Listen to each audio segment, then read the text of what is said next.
I want to tell you about a man named John James Audubon. He loved art and he loved birds.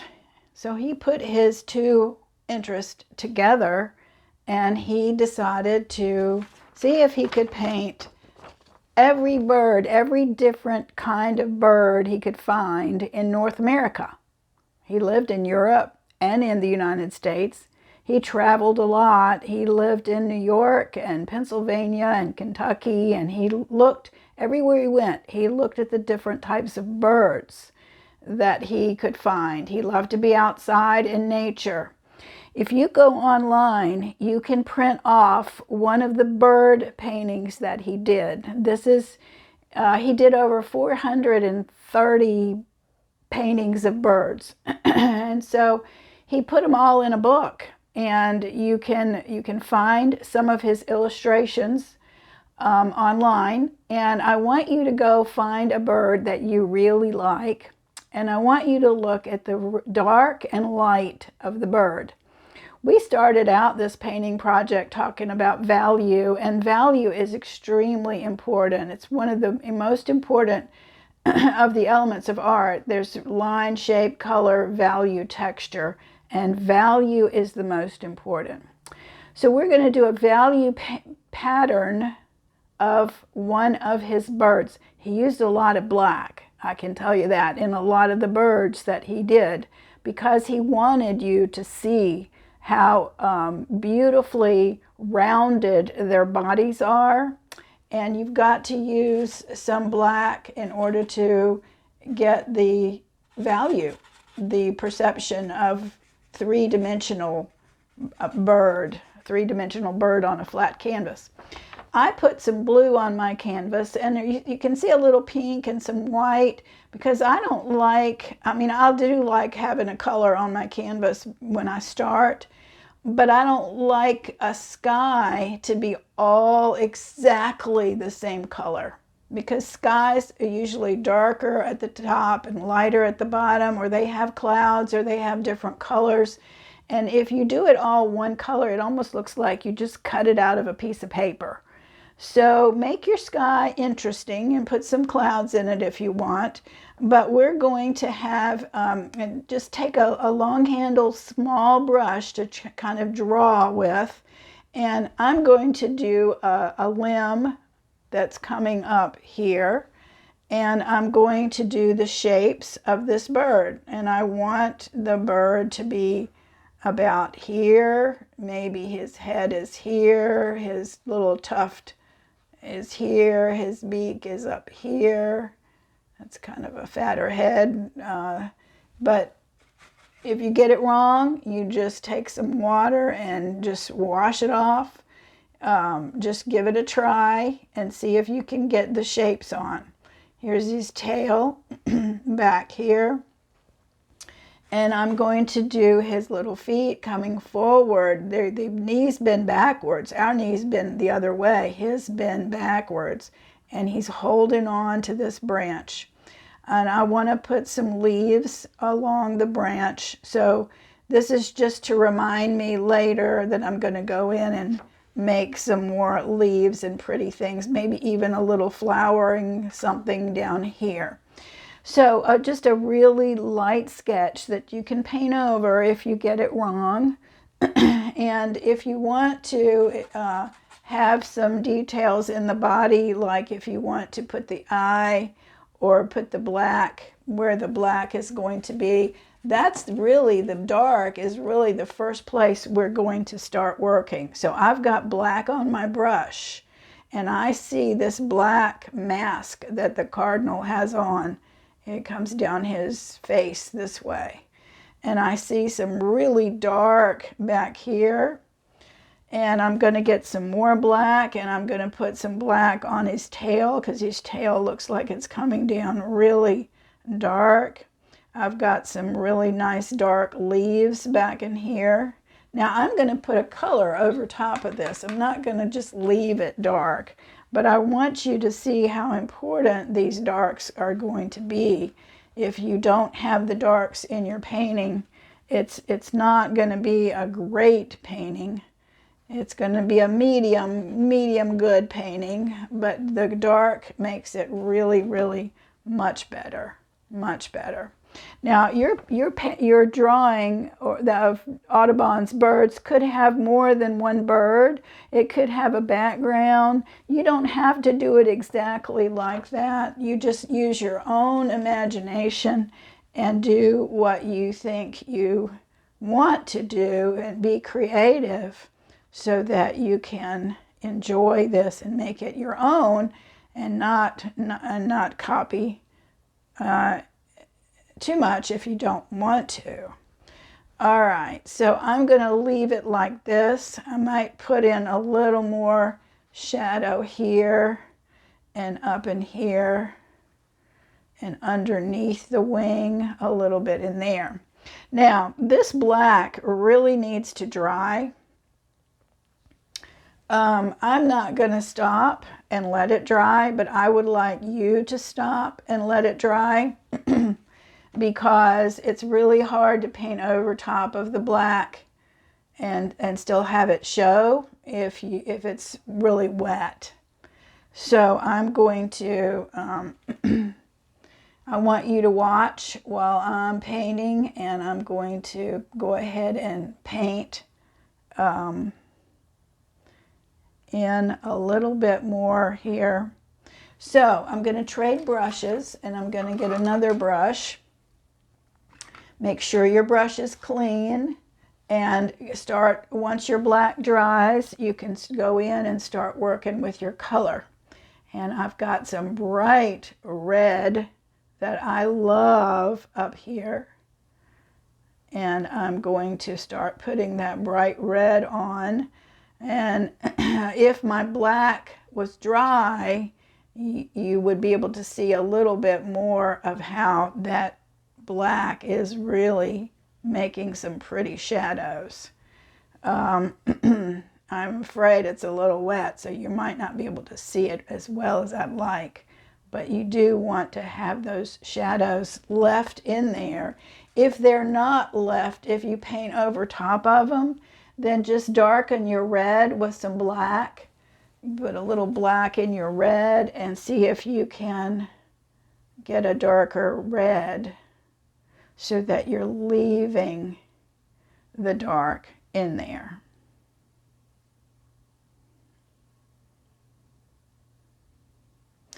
Okay, the tail is going to come down here. There's two parts to the tail.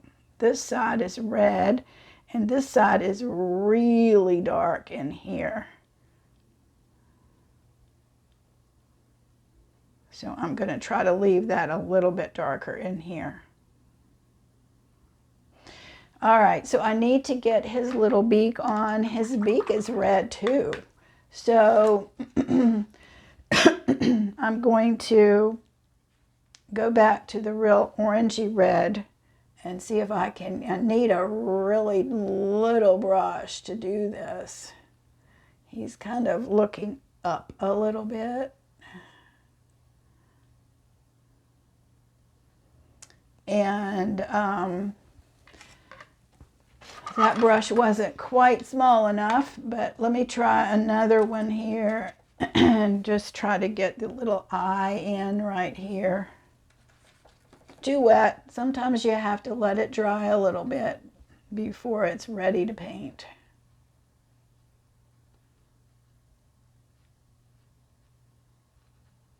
Now, usually, I'm going to see if I can get a little bit more of the red down in here. Yeah, like that. He's really looking up, isn't he? Maybe his beak is a little bit too much forward, but that's okay. We'll sometimes you can take some white and put a little teeny white dot in the eye of an animal or bird and make it look a little bit more exciting. I'm not sure about that beak. Wonder what it would look like. Sometimes, you know, instead of trying to change it, I wonder what it would look like if his beak was open.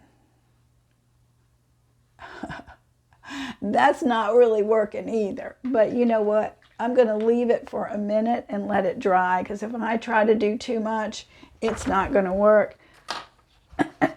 Let me show you one thing that you can do when you get a lot of paint on your canvas and you're not really happy with it. You can take a wet paper towel if it's still wet and see if you can scrape a little. Oh, look at that. I scraped it off. I sure did. So the blue was still a little wet too. My background was a little bit wet. So I'm going to go back and put another beak in. And, you know, everybody makes mistakes. So, you know, it's okay. It's okay. And that's not up as high as it was. I'm going to leave it like that until it dries, because if I mess with it too much, that's going to be a problem. All right, so I'm going to go in with the leaves. This is green. The leaves are green. So how do we make green? Yellow and blue. I'm going to put the yellow at the top, the light green at the top of these beautiful leaves. And I'm going to put the darker green at the bottom. I'm going to make that one bigger.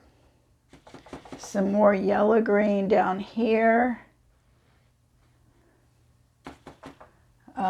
Maybe some more yellow green here. And then where the black is, I'm going to come in and really, really, really go dark with a dark green.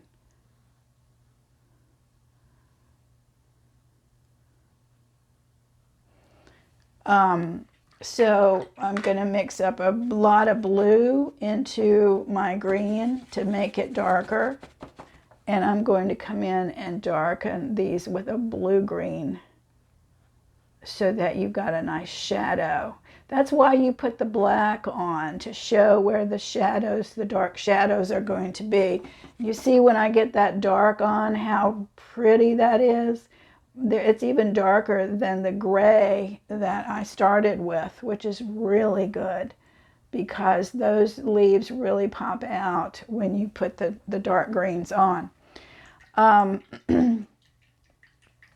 John James Audubon also loved flowers, and so I'm going to put some little, and it's too wet to do this. You need to let it dry a little bit, but I'm going to put them on there anyway. I'm going to do just some little flowers that are just kind of popping in through here, and maybe one back here.